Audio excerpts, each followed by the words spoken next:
Bienvenue donc à votre deuxième numéro si nga xam ne moom mooy seen émission Salon Sport di nuyu ami internet yëpp ak téléspectateurs yi nga xam ne ñu ngi suivre donc li nga xam ne moom mooy si réseaux sociaux yi di amal mbir ci tey yi nekk di dalal koo xam ni kàngam la mën nañu ko wax donc si Ndar mënoo tudd football si Ndar te tuddoo ko di icône di un monument mu fekkee sax am na ñu bari ñoo xam bëgg ñu leen tudd monument ñi nga xam en tout cas mu ngi nekk koo xam daal vraiment donc moom la ñuy dalal tey jii di Amara Traoré mu nekk loo xam tey mbégte mu rëy la Daouda Sène ñu war seq moom waxtaan pendant 45 minutes lépp jëm ci wàllu sport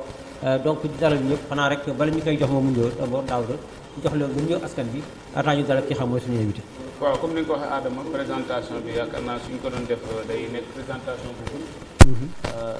tey dañu am note de marque invité de marque muy Amara Traoré yàgg nañu dajeek moom nag mais tey vraiment dafa nekk cadre boo xam ne nii cadre bu neex la l'actualité aussi oblige ñu toogee ak moom tey jii dañuy kontaan loolu vraiment war a mën a waxtaan ak moom tey waxtaan ak moom sax xam naa une semaine du doy mais tey 45 minutes yi ñu ngi espérer vraiment mën fi poser des questions yoo xam ne ni dinañ ci mën a am ay retours incha allah. jërëjëf Daouda Sène donc moom laa seqal li nga xam ne mooy waxtaan bi donc ñu war dalal ki xam mooy Amara Traoré mais bala ñuy dugg donc ci waxtaan bi ñu jox donc Amara Traoré pour présenter ko brièvement c'est l'ancien président de la Linguère de Saint-Louis, ancien donc entraîneur national qui a fait les beaux jours de la Linguère ñu découvrir que mu juumul si IASU mu jaay fi nga xam ne moom mooy Étis de Mboro avant mu nekk donc un joueur professionnel du côté donc de Guigno ak tamit football club Metz brièvement donc moom mooy présentation bi moom laay def xam naa ma ko joxee ne moom dana gën a xuusaat si li nga xam donc moom mooy ci carrière am Amara ñu ngi lay nuyu. waaw salaamaaleykum Ada maa lay nuyu di nuyu aussi Daouda la bibliothèque tu dama koy toon ni koy bibliothèque seen bibliothèque Daouda seen bibliothèque donc di nuyu waa Salon TV ci honneur bi ñu ma dox tey di ma may occasion pour ma waxtaan ci wàllu sport ci wàllu football surtout football boo xam ni dañu footballu Ndar footballu Sénégal ak maanaam ci yeneen pàcc yi aussi di am solo loolu di nuyu aussi mbokk internet yi ñuy seetaan di ñuy déglu donc vraiment di tey ñu ngi si siège Linguère boo xoolee tey il fait beau démb fan yii première pluie taw bi njëkk bi ñëw na donc mën nañu am njott bu rafet parce que dañ koy soxla donc vraiment conditions yëpp réunies pour ñu mën a waxtaan bu am solo boo xam ni dina jëriñ maanaam askan wi. comme ni nga ko waxee donc ñu ngi fii donc si siège de la Linguère de Saint-Louis bi nga xam ni yaakaar naa ne koo xool tey jii muy nekk siège bi yànj donc nekk équipe bi nga xam ne moom mooy donc comme ni nga ko waxee l'équipe Fagnon de Saint-Louis xam naa sax donc foofu la ñuy démarrer donc ak coach Linguère coach comme ni nga ko waxoon léegi donc nekk tamit entraîneur ancien entraîneur national nekk tamit président de la Linguère de Saint-Louis bi nga xam ne moom mooy club Fagnon bu région bi tey jii boo ñuy jox te ñu maanaam évaluation saison bi nga xam ne mu ngi leen jóge léegi si Linguère muy saison ren bi ban évaluation nga siy def ren. waaw xam nga sànq da nga def sama présentation fii en tant que maanaam footballeur en tant que entraîneur en tant que dirigeant donc yooyu yëpp sama jaar-jaar la mën ngeen tey c'est Amara mën ngeen tey Amara expert sportif bi mooy wax donc xam nga expert mooy maanaam da nga am expertise li ngay wax da nga ci am jaar-jaar jàng jaar baat yi pour xool li tax li daan am donc kon xam nga kooku xam nga boo amee jaar-jaar maanaam ci activité bi ci pratique yoo am dem jàng ko booy wax day mën a gisaane mooy wax parce que li ngay wax toujours day considéré parce que li ngay wax da nga koy maîtriser quoi donc maanaam si pour répondre à sa première question donc lépp lu ma fi wax rek expert bi mooy wax waaw bu ñu xoolee Amara Traoré waaw loolu dafa am solo quoi parce que des fois nit ki day wax du ñu xam fi nit ki di waxee donc aujourd'hui c'est expert moo nekk seen kanam di wax donc maanaam boo xoolee ci tey saison Linguère bi saison de transition la nga mën tuddee pourquoi saison de transition la man maa nekkoon président Linguère après ay changement am à la tête de la Linguère Bamba Ba ñëw bi mu ñëwee parce que loolu dañ ko doon wut dañ yàggoon di wut ci Ndar dañ yàggoon di wut Ndar ci kon maanaam xam day ñëw un investisseur parce que xam nga ne football dafa laaj ay moyens yu bari donc bi ñu trouvé yombuloon am nag bi ñu trouvé investisseur boo xam ndar la nekk jeune ba ñu convaincre ko ba mu nangu ñëw donc dañ koy rafetlu donc bi mu ñëwee mu commencé dawal parce que c'était voulu ah li ñu bëggoon c'est que dañuy bëgguñu woon rek ñëw ànd ak moom di ko wan naan ko fi nii la ak naa la moo tax bi ñu ñëwee ñun ñëpp ñu wax ni que nan la waaye toog seetaan mooy man dellu ginnaaw bàyyi ko parce que xam nga nit buy jàng buy ba jàng sax boo waxee dara da nga koy bàyyi mu defal diagnostic boppam. am na ay temps sax man am na ay temps dem naa ba tiit bay Ablaye Dieye dañ ko non mais il faut ngeen wax Bamba nii ak nii non ko ci bàyyi noonu rek bàyyi noonu parce que moo gën say gën a gaaw yi parce que amoon na bu fi amoon boo xam ni benn président bi fi nekkoon bi ñu àndee man maa mujj dellu ginnaaw parce que xam nga boo ànd ak nit mu nekk président yow nga nekk expert sportif nit ñi dañuy dugg si diggante yi di wax loo xam ne maanaam maîtrise wuñ ko léegi da ngay bàyyi nag ba président bi ki ko jox mu dem ba constater boppam xam ni léegi jot na pour mu ñëw waxtaan ak ñi ko joxoon pour mu mën a dem léegi nag bi ñu ko bàyyee bu def jañu si terrain bi mu defee jañu si terrain bi parce que boo man ndar moom bu la joxee day am bàyyi kii dàqal kii defal nii kii defal naa kaa et cetera donc loolu moo tax ñu bàyyi toog mu jàngal boppam bi mu déglu ñëpp dawal bi mu dawalee gis na liñ ko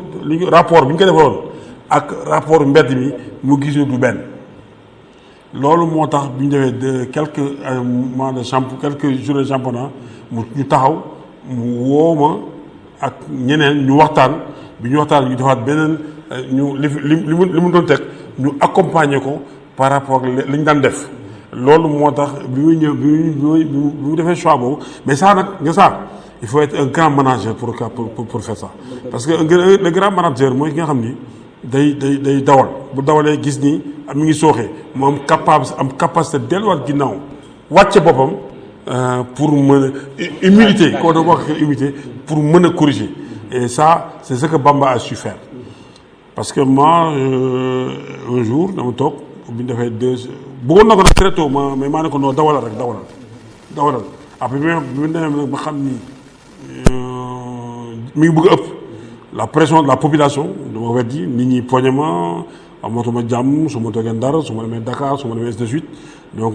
voilà ma xam ni jaaratul ma soog a répondre appel mais moom teel na ma woo ma toog a répondre appel parce que xam nga tamit loolu parce que projet sportif boo gis lii moo ko doxal économie très forte ak un expert sportif gis nga dama jox exemple Paris Saint-Germain ñaata lañu dépensé xaalis mënu jël Ligue des champions Chelsea ñaata lañu dépensé xaalis mënu jël Ligue des champions donc aujourd'hui après ñuy wut expert ba gisoo Chelsea Paris Saint-Germain bi dajee ci Luis Enrique gis li mu andi Chelsea à un moment donné avec l'italien là l'israélien là moo gagné je pense donc gis mu andi donc maintenant si gàttal rek pour wan ni aujourd'hui le sport de haut niveau dafa laaj ay moyens pour développer le sport même pas de haut niveau pour développer le sport de compétition parce que sport dafa am ñaari sport dafa l'activité sportive ak la compétition sportive l'activité sportive nag mooy boo yeewoo suba bu góor see yëre véloom di wala su ma góor see rombe buntu route de xor di dox kooku ma nga def activité sport kooku soxlawul règle soxlawul droit soxlawul dara kooku il fait de l'activité sportive kooku nu ko neex mën na ko defee les dimanche matin mooy dina gën a ñaax nag mooy ñi ma gis koñ yi léegi dañ koy def ay équipe di def marche kooku ñoo ngi ci dans l'activité sportive compétition sportive nag kooku moom dafa laaj droit laaj xëccoo compétition sportive nag kooku dafa laaj ay moyens parce que compétition sportive boo amul ay moyens non saa yi doo sori. waaw bala may jaar si Daara Sène sax pour des ba léegi si Linguère nan ngeen def comment est venu link bi am diggante Bamba Ba ak Linguère Saint-Louis comment vous avez fait vraiment ba mën ko convaincre pour mën jël li nga xam ne donc moom mooy la présidence. waaw bu ñu fàttalee Bamba Ba doomu Ndar la Bamba Ba li ma ko mën a présenté mooy que ndeysaan Bamba Ba des fois seen kër dafa daan toog bu ñu nekkee xaleel du añ parce que papam dirigeant yi daan ñëw seen kër ñu naan lekk seen añ. dama ko ça veut tout dire donc si football la juddoo bu fàttali doyen Bappo ma entraîneur mooy mooy papa yi Bamba Ba donc man daf may dal dirigeant yi du fen dal dirigeant des fois da ngay ñëw nekk dirigeant sa kër nga ñëw gars yi dirigeant yi ñëw xale yi duñu añ gars yi lekk añ waaw donc c'est ça donc pour vous dire que ci xam na football ci famille football la juddoo donc bi mu nekkee ci loolu yàlla may ko nag mu nekk grand manager gis nekk Samba Linguère doyen Bappo gis ni Linguère mi ngi cay jafe-jafe mu wax ak doomam Bamba bi mu desee ñeenti match ci daaw jéeg Bamba comité directeur la bokkoon Linguère comité directeur la bokkoon léegi bi mu desee loolu mu ñëw dimbale Linguère ci 4 matchs chaque match mu joxe 2 millions de francs te kenn laaju ko moo ñëw jox ko de manière spontanée léegi xam nga loolu boo ko defee si ñaari match ce qui nous a permis de se sauver vous vous rappelez ce qui nous a permis de se sauver muy 8 millions bi saison bi jeexee Bamba convaincre ñu këram man Masek ak Souley Ba ñu dem waxtaan bu ñu waxtaan ak ses financiers mun nañu man déwén mën naa dimbali Linguère ci parce que 8 millions par weer après bon ñu ne ko waa c'est bien matérialiser ko ma demee sama kër en tant que président ma toog réfléchir ma ni waa mais kii li mu wax vraiment c'est bien lu baax la et man comme que dama waxoon ba may jox Linguère bu ñu ko fàtte ba ñu ma defee en 2018 bi ñu ma defee président Linguère may jëkkee génn conférence de presse bi ma wax mu ne ko dama ni man président Linguère dama ko jël parce que amul keneen mais bu amee keneen am moyen teg projet dañ ko koy jox équipe bi waaw mu continuer léegi boobu ñu di wut bu fàtte ni yaa sama premier mandat bi mu jeexee dama démissionné ni damay bàyyi naa présidence bi les comités directeurs laay bokk bi ñu defee AG bi amuñu président ñu doon xaar maire bi ñëwul gars yi ñu sóobalaat ma par force bi ma sóobalee par force am 2 ans si la Bamba ñëw Bamba bi ñëwee présenté ay garantie mu an loolu andi dimbali ñu ba pare di ñu proposé loolu bi ñu proposé li ci neex na mooy xaaru ci woon dara bi mu defee loolu ma dem sama kër xaar ma ne mais man li ma doon wax il faut que ma nekk en cohérence ak man quoi après ma bàyyi mu quelques jours mu dal ma seetuwaat ko këram fay bu ñu tabaski sa ni ko mais yow li ngay wax vraiment c'est bien baax na trop mais comme que man dama doon maa nekkoon président te yaa ngi dimbali te propose ngay pour dimbali lii par weer mais am na jël kaay bu fekkee ñu proposé nga nekk président Linguère mu bañ ma fexe convaincre ba mu nangu bi dafa ne il faut nga dem waxtaan ak sama papa d'abord bu sama papa nangoo parce que boo nekk pour wane am kilifteem bu sama papa nangoo ma soog a ma dem seet doyen Bappo di ko nuyu au passage wax ko doyen ni ma noonu bañ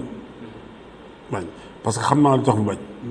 parce que dañ naan doomam la dañ naan moo ko joxe alors que bokkul ci processus bi dara bañ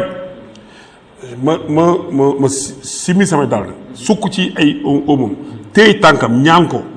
parce que am na lu ma may quoi ñaan ko monsieur mu soog a nangu jox ma ay conditions ma jox dafa def fu ma dem waxtaan ak ñëpp ma dem waxtaan ak Maître Abdou Talib waxtaan ak Lamine Diop waxtaan ak Masek waxtaan ak comment ça s'appelle le bureau national wax ñëpp parce que Linguère man moom ma ko ba ngay joxe après bi ñu waxtaan ñëpp mu jël processus normal ñu soog a damm Bamba Ba def ko président loolu mu andi président Bamba Ba tey te bi ñu ko andee bu leen fàtte ni man duma politicien mais sol naa may équipe nationale taxaw sama buntu kër lu doxoon ñëpp gis image boobu dama joxe sama bopp pour président Macky Sall pour ñaan que bus Linguère lu ne dégg naa ko ci donc naa xam nga man duma politicien mais dama simeeku mobiliser ay nit taxaw ci kanam ba président Macky Sall recevoir ma ni ma dégg naa la may bus et 2 mois après bu dem moo tax après bi ma joxe Bamba nekk président ma gisee bisu Linguère bi sama yaram dafa daw et j'ai versé des larmes dans ma chambre parce que dama mës a rêvé c'est-à-dire dama nu ma métti quoi mooy li ma métti mooy ñii Linguère ngi dem équipe yaa ngi am bus yi marqué seen tour te Linguère mun am Linguère de Saint-Louis mun am bus et moi sama saison daaw man Bamba accomplir na ko mooy bi mu andee bus léegi ñu ngi siège Linguère boo génnee fii waxuma la benn bus ñaari bus yoo xam ne mi ngi teg waaw fi may wax ak yéen maa ngi nii si wax ak yéen maa ngi siège Linguère modernisé moi c'est waaw modernisé très joli moi c'est ça que j'ai rêvé de la Linguère parce que il faut que la Linguère aujourd'hui mooy seule équipe nekk dans le nord se positionne pour maintenant maintenant que nous avons quelqu'un qui est capable d'investir de trouver des moyens additionnels c'est-à-dire que de trouver des sponsors pour que Linguère mën a gën a dem ci kaw mais kooku la Linguère après demain parce que le football de haut niveau aujourd'hui sans moyens à l'heure où je vous parle la Linguère doit 0 francs à tous ses salariés mais ça c'est aujourd'hui ligue professionnelle la Linguère yay génne boo xam ni amul il a pas d'ailleurs mais loolu coach mën naa ne ak la mais tey bu ñu ñëw ci terrain bi lan moo manqué ren à la Linguère parce que gis nañ ne bi nga ñëw am na changement boobu lan moo manqué ren Linguère ba mën jouer le titre wala boog au moins tey ñu ne coupe du Sénégal tey Linguère moo ko ci lan moo manqué. waaw mais bu fàttali ni wax naa sànq ne année de transition lañ nekkoon. man bi may ñëw fekk joué nañ parce que 9 journées hein. 9 journées on avait 4-5 points. 4-5 points donc après disais am nga football damay wax toujours doo xaar bay jaay sa gis ba jour marché bi ngay soog a dundal ginaar gi c'est pas le jour du marché que tu nourris le coq parce que booy jaay boo jëndee ginaar di def poulet de chair par exemple nekk ba comment ça jour marché bi nga leen soog a dundal ginaar ko du voilà je pense que objectivement il faut le dire on a raté la préparation on a raté la préparation d'avant-saison parce que si tu prépares ta saison tu la réussiras parce que xam nga tax ma loolu booy def championnat gis nga fi ngay soxla préparation mooy quand disait 5 6 7 6 journées parce que la nga defoon ci ginaar ga la nga préparé woon foofu nga koy soxla pour mu wuy la gisoo bi ñu defee 9 jours bi ñu ñëwee xëcc après quand lañu commencé craquer bi mu ne c'est ay 4 journées 4-5 journées ñu commencé on a tiré le maximum bu ñu ko tiré à un moment donné day bàyyi quoi boo gisee moo tax suñu 4 dernières journées ça s'est pas bien passé comme moi j'ai l'intime conviction que si on avait fait une bonne préparation bi ñun jouer sur dëkk parce que aussi même préparation bi mën nañu suñu 12e homme daf ñu manqué ci 4 derniers jours suñu amoon suñu 12e homme aujourd'hui les 6 derniers matchs ñuy joué woon ko à domicile ak l'apport du public sénégalais je pense que tey mënoon nañu jouer titre bi xam nga sa question bi dama neex ma Daouda sa question bi mais ça fait longtemps waxuñu waxu jouer titre Ndar daf fi géej mais donc mën nga ni kon mën nañu wax ni introduction président Bamba lu baax la parce que nga ñëw première année on parle de titre ak fi ñuy jógee depuis le 9 donc mën nañu am yaakaar mais yaakaar bi nag du doon Linguère rek yaakaar bi c'est toute une politique sportive de Saint-Louis c'est-à-dire que c'est toute la population de Saint-Louis ñoo ciy jàpp parce que gis nga booy nekk champion c'est rappelez-vous 2009 bi ñu nekk champion c'était une machine c'est la machine de tous les Saint-Louisiens moo nekk en prendre moo tax ñu gagné tey donc moo tax même foofu je lance un appel à tous les Saint-Louisiens ñëpp mënuñu jouer Linguère ñëpp mënuñu diriger Linguère mais la Linguère mooy suñu benn bëñ bu weex. waaw mooy nañ ko socc ñu ñëpp voilà. voilà def naa sax def nga transition bi wax nga ko léegi donc depuis mën naa dem ba léegi kenn waxul lu jëm si wàllu titre pour li nga xam ne équipe bi Linguère te boo xool sax si sport yëpp la que ça soit en basket wala lu mel ba tax na vraiment ñu war a am comme ni nga xam benn symbiose bu war a am au niveau du football sénégalais parce que gis nañ daal football sénégalais dafa dellu gannaaw contrairement ak yeneen régions yi xam ni bu ma jëlee tey le cas de Thiès wala Mbour wala Dakar wala feneen football sénégalais dafa dellu gannaaw bi nga xam ni ñëpp dañ si seen bët te ñu jëm si élection yoo xam ni daanaka defoon na nga sax parce que def nañ 2 fois élection ligue bi mais mujj aboutir ndax ay problème benn camp bi di camp Bamba Ba beneen bi di camp Amédia on n'a pas pu trouver de consensus il fallait pour dem aux élections yow ban jàngat ngay def bi nga xam ne mooy si processus bi nga xam ne moom mooy. c'est-à-dire que man jàngat may def mooy football Saint-Louisien c'est dirigeant Saint-Louisien ñoo ko ñëwoon tànn les dirigeants sénégalais, c'est l'environnement socio-affectif. Parce que ce soit le football, que ce soit le basket, les deux disciplines phares, depuis une quinzaine d'années, la performance, l'environnement c'est environnement là. Environnement bi dafa am environnement socio-institutionnel. Mooy maanaam aujourd'hui cadre bu ñu nekk mooy affaire AG affaire voilà règlement fédération waa moom l'environnement socio-économique l'environnement socio-affectif et l'environnement socio-culturel. Aujourd'hui boo xoolee l'environnement socio-économique dafa sooxe bu baax mais pour l'instant l'environnement socio-économique boobu am na ñu commencé am des jeunes yoo xam ni commencé wu intéressé wu pour ñëw dund ko. mi ngi nooy tuuti quoi. waaw mi ngi nooy tuuti moo tax ñu ànd mais c'est l'environnement socio maanaam institutionnel moo ñu sonal quoi mooy xëccoo ñu xëccoo ci AG yi ba ci tey ci football bi. ça fait gis nga li am tey nii du tey rek ah c'est pas du tey mais yàgg na que ce soit basket bi que ce soit football bi ñu koy ñaawlu trop quoi et moi dama gis ni si sama jàngat par football bi toujours dañuy jéem a juboo pour wut consensus.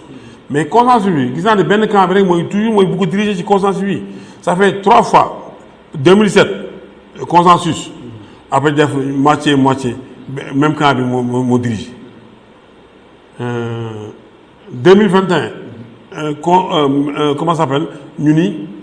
comment ça s'appelle Manko dans le cadre de Manko man candidat la woon ma nekkee candidat ma bàyyi même camp bi dirigé Khalil Samb je parle avec terme Khalil Samb bi nga xam ne Manko moo ko décidé woon pour mu nekk président léegi beneen camp bi bañ ñu bàyyi.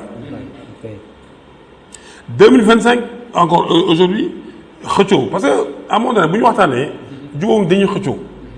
mais man xëccoo bi gënaluma man xëccoo mosuma gënal parce que xëccoo ci AG ay mel na fédération wala équipe baaxul regarde la CAF il y a 4 ans bi CAF si 2 mandats yëpp muy bee passé avec Augustin vous vous rappelez dañu trouver consensus bii aussi dañu trouver consensus même la FIFA aujourd'hui les grands ensembles dañuy trouver ay consensus pour parce que xëccoo ci sport baaxul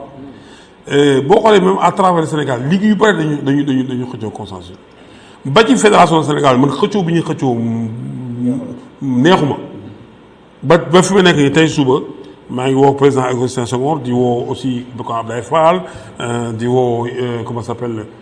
ñeneen ñi pour que ñu toog pour sauver le Sénégal parce que xëccoo bi baaxul ci football Sénégal xam nga lu tax ma ne baaxul ci football Sénégal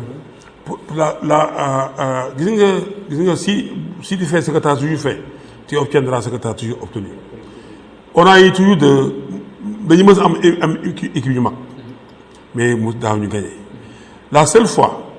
bi ñu manqué nekk benn àndandoo di xaacoo dóor on a 5 coupes d'Afrique lañ gagné léegi yow ñu def loolu am résultat loolu ñu bëgg bàyyi loolu delluwaat sa lañ nekkoon mais duñu gagné je vous le dis tout de suite day bon duma yàlla mais dana métti trop ñu gagné gis nga prémices su séparation bi mu commencé ànd boobu léegi trophée yu bari ñoo koy perte moo tax man ma sama tànk sama dal tey j'ai appelé Augustin Senghor pendant 1 heure de temps Ablaye Fall la même waxtaan naa moom comment c'est aujourd'hui boo xoolee le cas du Manko comment ça s'appelle Cheikh Seck Elimane Lam ak Ablaye Sow ak candidat yi Cheikh Seck Elimane Lam ak Ablaye Fall ànd nañu pour nekk benn léegi Augustin mooy continuer donc maintenant man Amara du ma gis nit am ambition maa ngi ko bàyyi parce que l'ambition est légitime mais lépp lu ma ci mën wax ba ñaari camp yi àndandoo nekk benn dama koy def parce que boo gisee tey man moom woon Augustin parce que y a 4 ans avant mi nekk président man maa ko seeti woon bureau pour bu ngoon ci tànku bàyyi ma ne ko président amoo droit bàyyi parce que boo bàyyee affaire dafa xaay dañuy reprendre à 0 mun ko man nag président que li ba tàgguma dama ñëw pour wax sama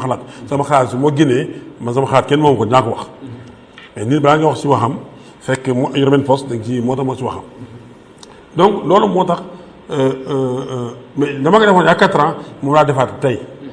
woo ko waxtaan ak moom si li ma xalaat ci football bi ni que yaay le père du football tu es le père du consensus bu doon sama soxla nga dagale sa famille yëpp nga toog ñu waxtaan ak ñoom si biir néeg ki yàlla ni mooy jiite parce que lii baaxul et te consensus warul yem sax si ñoom da war tam ba ci maat yi c'est-à-dire que un consensus élargi à d'autres parce que football dafa bëgg 109 et que chaque année tous les 4 ans day ñuy changé ñu xool ki gën ci football ñu koy teg Saint-Louis noonu la war a doxee mais Saint-Louis moom c'est kaw Saint-Louis dafa doy waar quand Saint-Louis ki consensus moom même personne ñu war a diriger mais loolu dootul consensus kooku vraiment nañ ñu wax de dëgg te yàlla tax voilà. waaw gis nañ ne ak est-ce que mën nañ garantir ci élection yi ay transparence mën nañ ko ci garantir au regard de tout ce forte tension bi am autour xëccoo bi am qu'est-ce qui justifie ce choix lan moo waral yu mel nii. yan élection yi nga mooy élection. ligue xam nga aujourd'hui c'est triste aujourd'hui en 2025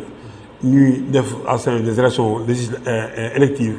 ñuy wax texte quoi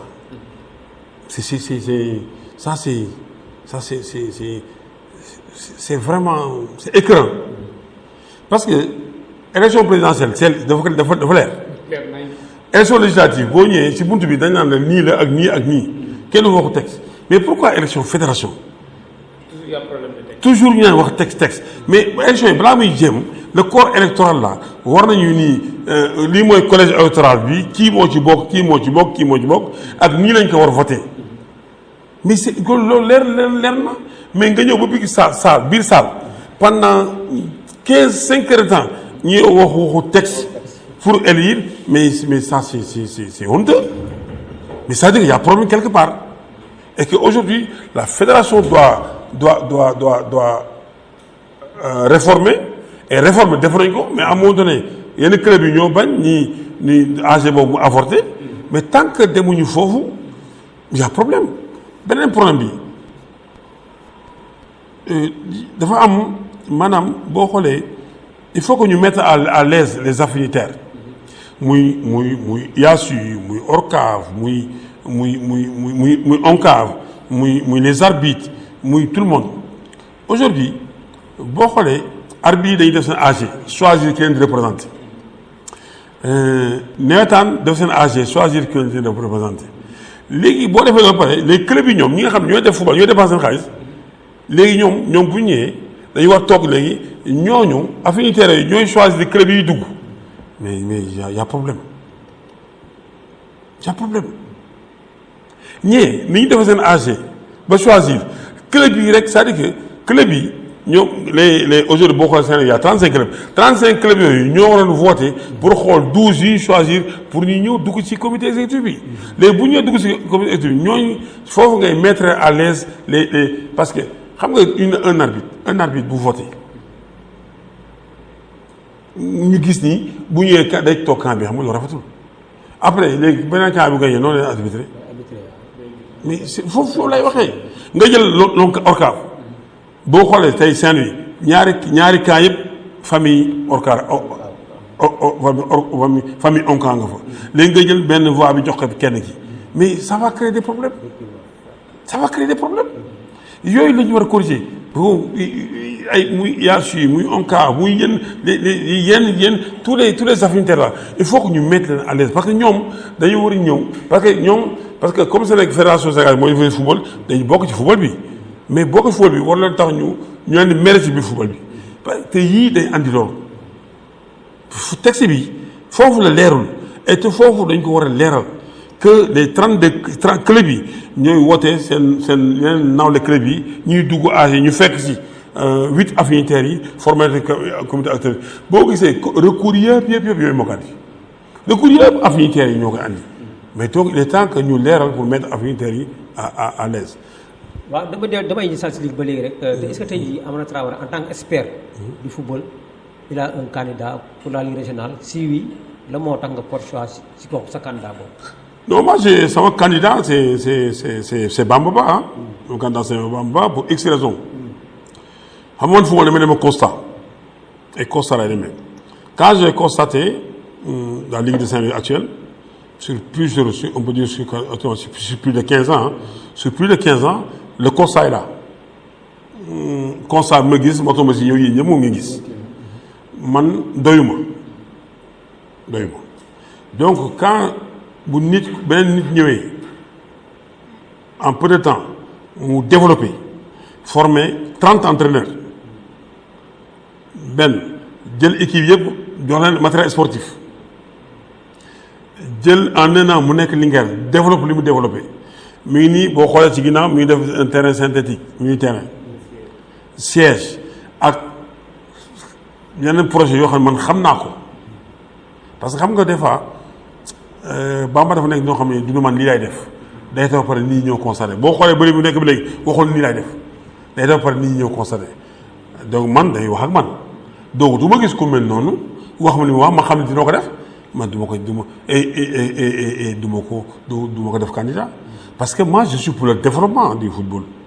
je suis pour le développement et l'optimisation de la performance parce que kii mi ngi soog a ñëw am na lu mu jëf te wax dina ko def kenn ñii ñoo ngi fi booba léegi ñoo ngi fi boobu léegi constaté nañu defuñu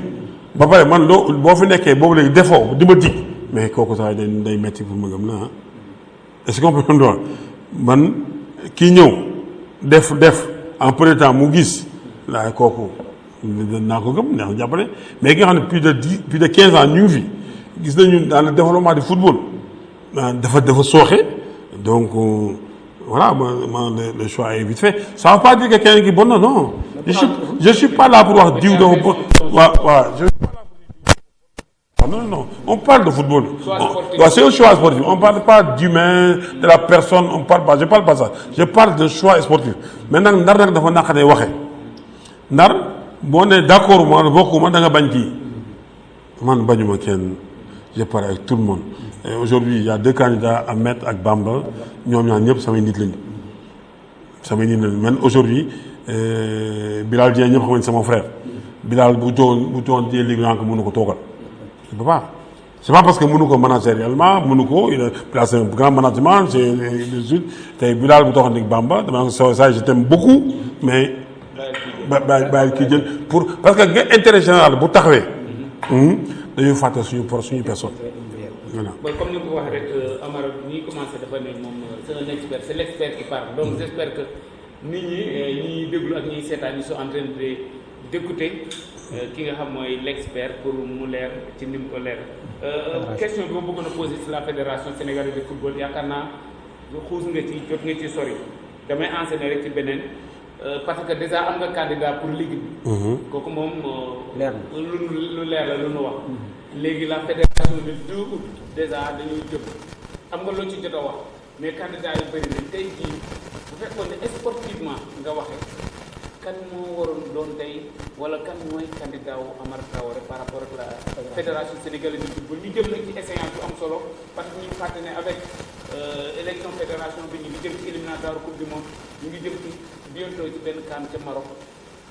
choix bi dina difficile mais tey boo doon def ce choix kan lay doon. c'est le candidat du Manko. échange bu long ak Augustin Maître ak président Augustin Senghor et pour lui dire que moi c'est mon candidat c'est le candidat du Manko c'est le Manko mais c'est mon candidat parce que je pense que aujourd'hui c'est le père du football il a fait 16 ans il a gagné il a fait beaucoup de transformation du football sénégalais donc je pense que aujourd'hui le Manko xam man expert sportif là donc parce que des fois il y a les rituels ak superstition par superstition du ma gis Manko comment ça s'appelle di dem tasaaro par superstition le Manko moo tax ñu gagné ma tasaaro non du ma nekk Manko tasaaro mais il est plus le Manko actuellement waaw mais c'est jamais tard moo tax tey moo wax président Augustin Senghor ni ko président il est temps nga dajale sa famille nga wol sa famille nga dajale leen nga waxtaan ak ñoom parce que au-delà des candidats de ku ne que je respecte yow football Sénégal tey yaa ko yóbbu fii te waroo seetaan football Sénégal di dellu fu ma jógoon non il faut pas que l'histoire rappelle pendant 16 ans man xam naa fi nga jógee si jële football bi xam naa fi nga ko andi et donc aujourd'hui ñu ngi lay tartal yu bëri mais en tant que président en tant que grand manager jot na nga bàyyi égo yëpp ñi aussi yilifoon ñu bàyyi seen égo yëpp ñu daje ñu waxtaan même ñi ci bokkul woon sax ñu daje ñu waxtaan pour l'intérêt de la nation aujourd'hui c'est l'heure des grands ensembles magum waxoon naa ko nag mooy magum waxoon naa ko moo gën magum xamoon naa ko. waaw magum waxoon naa ko moo gën magum xamoon naa ko bëgguma fii ñaan ma ko yàlla pour le Sénégal waxuma sax dans 4 ans dans 2 mois dans 3 mois il y a les éliminatoires de la Coupe du Monde en septembre la double confrontation Sénégal Soudan Sénégal RDC bëgguma toog ñaan lii moo taxoon jot na ñu toog ñu waxtaan ambition yi nekk fédération c'est légitime ambition yi nekk yeneen postes yi c'est légitime mais boo gisee tey ces multitudes de candidatures partout ça me fait peur ça me fait peur. waaw defe naa si loolu laaj parce que wax nga léegi ñu jëm échéance yu doy en septembre après ñu ngi jàpp élection yi déjà le 2 août. donc tout dernièrement on a vu la sortie de Louis Lamotte. parce que moom nee na date boobu ñu choisir vraiment baaxul pour le moment pour le Sénégal parce que ñu ngi échéance yoo xam ne wax nga ko léegi. dina taw du monde est-ce que yow jàngat boobu même gis-gis boobu nga am surtout li nga xam ne moom mooy par rapport ak Louis Lamotte boobu. waaw xam nga la nation sénégalaise est au-dessus de tout. nation Sénégal bi ñu pousse ñu élection waaw donc je pense que nañ dem ci élection yi def ko si mu jaar yoon te loolu amuma ci xalaat dina jaar yoon mais que acteurs yi ñu waxtaan ak ñoom ñëpp leen lu ñu bëgg defar moo tax a jóg noonu mais ki bëgg waaw dans sport kii bëgg ko wéetali ak kii amul fanaan mais tëj buntu war leen boole bu fekkee ne intérêt football Sénégal rek moo tax a jóg ñu ñëpp ñu toog waxtaan mooy bu ñu waxtaanee bu ñu toog waxtaan xam nañu dëkk ci réew mi qui fait quoi bu ñu toog waxtaan moi je pense que dinañu am solution dana am toujours ku bàyyi mais moo tax ma aujourd'hui il est temps aussi que l'autorité supérieure que soit le CNOS soit le ministre des Sports intervenir pour permettre le dialogue, ce dialogue-là. Ce dialogue. Parce que nous, nous imposer, parce que c'est la démocratie. Mais facilitateur. Ou bien, dans ce pays, il y a des gens, les médiateurs, beaucoup de ben camp, parce que je banque waxat fi tay gis nga si bu ñu raté la coupe du monde le football sénégalais financièrement va beaucoup souffrir.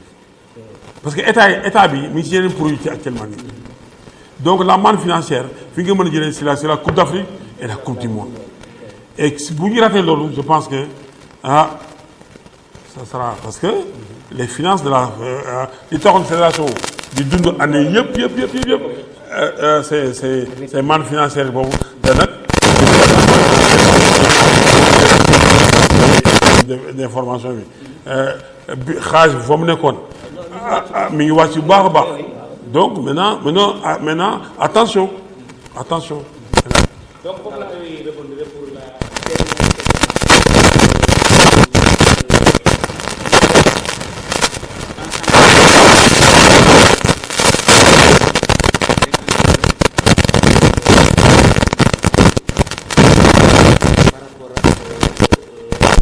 Pape Thiaw nga xam ne actuellement comme ni nga ko waxee léegi wax ñëpp la seen xel jëm ci échéance yi jëm RD Congo Soudan dans 3 mois un mot sur l'équipe nationale et Pape Thiaw. waaw si l'équipe nationale tey dinaa ci sawar wax parce que dama fekke soo xam nga boo fekk woon damay def analyse d'expert mais bii du ma def analyse expert parce que dama nekk en Angleterre parce que dernier match yi ñaari match yi dama fekke contre Irlande ak contre Angleterre dama fekke entraînement dama fekke conception bi dama fekke match bi dama fekke dëkk ak ñoom nekk ak ñoom vraiment Pape Thiaw maîtrise bien son groupe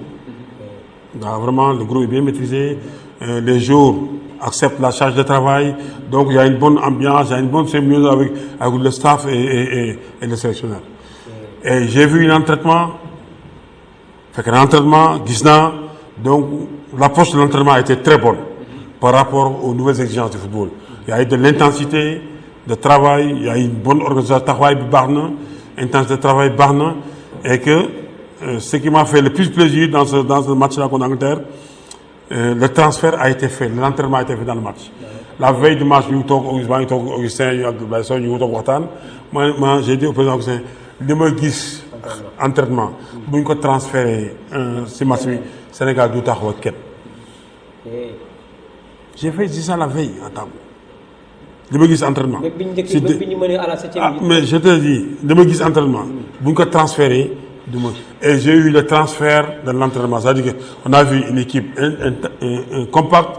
avec beaucoup d'intensité au niveau du pressing, du catage du ballon, avec beaucoup d'intensité. Vous y balle, se projeter vers l'avant, donc est très fort en un contre un sur le plan défensif et sur le plan offensif. Mais quand une équipe est comme ça, elle est imbattable. Qu'est-ce qu'il faut faire pour maintenir cette dynamique? Mais c'était parce que bon, ça c'était contre l'Angleterre. Il y a une motivation qui est là, supérieure. Hein? Parce que l'objectif c'était de ne pas être ridicule contre l'Angleterre. Mais donc, là c'était un match amical. Mais imagine que là, ces jeunes, ces joueurs jouent contre le Soudan, pour une Coupe du Monde.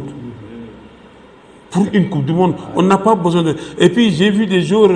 consciencieux qui se préparent. J'ai écouté, on était ensemble, qui se préparent pour cette double confrontation. Cette équipe-là est prête pour cette double confrontation. Maintenant, il ne faut pas se diriger en Yahoo. Dirigeant, ndax seen affaire élection yi bu ñu ko yàq. bu ñu yàq symbiose boobu. waaw bu ñu ko yàq. Aujourd'hui Pape Thiaw et son groupe sont bien. Aujourd'hui il ne faut pas que l'atmosphère de cet AG-là nous interfère dans cette préparation-là. Aujourd'hui jusqu'à présent je sais bien parce que gisuñu benn jour intervenir ici, la sélection n'intervient pas, donc voilà. Et il faut qu'on... Et il y a autre chose, le 2, il y a la CHAN. Le jour de l'élection, il y a la CHAN. Il faut la mode doit quoi. Donc, la date, c'est vrai que c'est mal choisi, mais il faut le faire. Parce que au-delà du 2, c'est-à-dire que c'est-à-dire que personne ne... Non, c'est-à-dire que le mandat est fini. Tu ne peux pas gérer une structure où le mandat est fini. Il y a un manque de légitimité. waaw bala ñuy jeexal rek tey jii ma doon laajte Amara Traoré sa relation ak Pape Thiaw parce que bokk ngeen professionnel du Sénégal tey jii mu nekk entraîneur te lan mooy relation tey Pape Thiaw ak Amara Traoré est-ce que danay soxla sa ay dana lay laaj ay conseils par exemple pendant un regroupement wala boo avant muy dem match lan mooy relation bi daal entre Amara Traoré et ki nga xam. Non, Pape Thiaw on a de très bonnes relations. Pape Thiaw c'est vraiment il est réceptif, il est. Et avant de me lâcher conseil, n'oubliez que moi j'étais sélectionneur. Aujourd'hui je fais partie des meilleurs de ce pays, même d'Afrique. Même je fais partie des meilleurs de ce continent-là. Donc avoir Amara Traoré et ne pas l'écouter, c'est une erreur. Hein? Je pense que c'est une grosse erreur. Parce que des fois c'est bien d'être humble, je suis humble, mais des fois aussi il faut dire ses vérités. Aujourd'hui, parmi les experts africains, si Bogoné 1-2, c'est 3e là-bas, quoi. Parmi les 3, dans le là. Et je défie qui veut. Hein. Donc, moi, je me trouvais un investisseur pour la Ligue. J'ai été pendant 4 ans au niveau de comité exécutif. Et ma simi maintenant, c'est un boubou lolo. Il demonstrer c'est un boubou pour technique pour dem ci gazon bi pour remporter d'autres trophées. waaw dafa naan ndox vraiment dañuy gërëm Amara Traoré man li mu wax ni tey jii dama koy firndeel parce que man y a 2 phrases yoo xam ne dama koy jàpp si moom parce que en 2007 ñu soog a ñëw jël Linguère j'étais présent parce que j'ai accompagné l'équipe fu mu mënti dem. mais am ñaar yu may jàpp si moom yoo xam ne ba léegi dama ko def téere mooy dafa mosoo wax ni ma Khadim Ndiaye je ferai de lui le gardien du but de l'équipe nationale du Sénégal. te mujj na am. beneen moo xamoon ni ma Linguère mi ngi en D2. mi ngi yem ci cet baaraam bi mais je vais le ramener ici. loolu mujj na am parce que équipe bi non seulement nekk na championne jël na coupe du Sénégal après dem na coupe d'Afrique man ñaar yooyu laa jàpp si moom ba léegi moo tax fu ma ko xoolee loolu laa gis moom donc vraiment firndeel nga xam ne moom la wax bu nekk un grand expert en tout cas amoon na vraiment mbégte bu rëy dalal suñu 2e numéro donc salon de sport rek bala ñu tàggoo donc ñu jox donc un dernier mot avant ñu jox Daouda Sène. waaw kon suñu jox la vraiment kontaan nañ lool xam nga suñu waxtaan ak yow du jeex. émission bi xëy na temps bi fii la ko kii mais dinañ jël si waat ak yeneen i émission parce que vraiment on a tellement de choses yoo xam ne war nañ ko waxtaan ak yow mais ñu lay remercier bu baax ci fii ngi ñu dalal nii tey muy siège Linguère mu nekk siège boo xam ne macha allah siège bu jekk la. di la di kontaan lool ci ni ngi ñu fi dalalee di la bàyyi nga tëj. waaw merci Daouda dama leen di encouragé mooy tey permettre ñu ma waxtaan ak waa Ndar ci wàllu maanaam football en général mais beneen yoon aussi dama leen ñaan comme ni ma ko ñaan yeneen médias yi aujourd'hui parce que quand même Amara Traoré ndar la avant mu nekk sénégalais donc que sama xam-xam mën a jëriñ xale yi parce que aujourd'hui bu la yàlla may yéen xam-xam yi nga deewaale ko amul njëriñ loolu moo tax aujourd'hui ma buggaat dugg tey ma nangu dugg si ligue bi en tant que ancien international te su ma duggee benn commission laa bëgg ñu jox ma ko mooy commission développement technique et formation des cadres pour mën a échanger xale yi pour mën a voilà gën leen dool seen formation yokk leen sama expérience parce que tey Ndar dafa war a am plusieurs Amara Traoré comme expert parce que aujourd'hui bu ko amee je pense que dañu gën a faire rayonner suñu ville par rapport aux enjeux futurs quoi parce que boo xoolee Ndar ak motorisé wu ñu ngi defar autoroute bi mi ngi ñëw aéroport bi ngi ñëw pétrole baa ngi fii parce que dans un avenir très proche le footballeur doit être pris en charge le plus tôt possible avec une formation vraiment bien faite parce que aujourd'hui boo xoolee damay jox exemple rek il m'arrive de prendre des jours ay par exemple yeneen club yi ñu ñëw mais bu ñëwee day am retard bu bare waaw moo tax souvent yéen a koy wax naan mais dañaa damay wuti joueur man la wutuma kenn ñi nekk fii mën naa leen defar mais tey defar boobu fekkee ne am naa programme boo xam ni jox nañ ko ñi nekk ci école de football yi jox ko entraîneur nekk ci base bu ñëwee si ko day gën a yomb day gën a gaaw waaw boo vraiment loolu laa bëgg prochaine fois ñuy waxtaan ci yooyu sur les éléments de formation technique tactique ainsi de suite donc voilà pour que ñoom ñu mën a jëriñ ñëpp. jërëjëf donc coach ñu ngi lay jaajëfalaat bu baax a baax di jaajëfal tamit ñi nga xam ne ñoom mooy Daouda Sène ñoom seqaloon waxtaan bi jaajëfal tamit ki nga xam ne moom mooy Mass le cadre ak tamit le directeur général donc de Sama TV di Gora Seye ak ñëpp ñi nga xam ne doon jël suivre dinañ jox rendez-vous donc prochainement ci seen beneen émission Salon Sport avec un autre invité bye bye à bientôt.